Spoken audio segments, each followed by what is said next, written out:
Herkese merhaba arkadaşlar, kanalımıza hoş geldiniz. 2002 yıl mezunlarına selam olsun. Ünlü oyuncu Qübsə Özay çocukluk fotoğrafları ile takipçilerini yıllar öncesini görüntüledi. Meslektaşı Barış Arduç ile evli olan 2022 yılında kızı Jan Asyan'ı dünyaya getiren oyuncu Qübsə Özay okul fotoğrafını sosyal medya hesabından takipçileriyle paylaştı.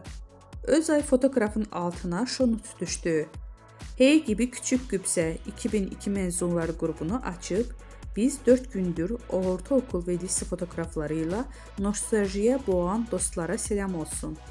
Kimisi annesiyle kulislerde tanıştı, kimi ise set aralarında babasını bekledi. Kimi ise tesadüfen sahneyle ilk tanıştı. İşte dün tanınmayan, bugün ise ünlü olan isimler ve şaşırtan değişimleri.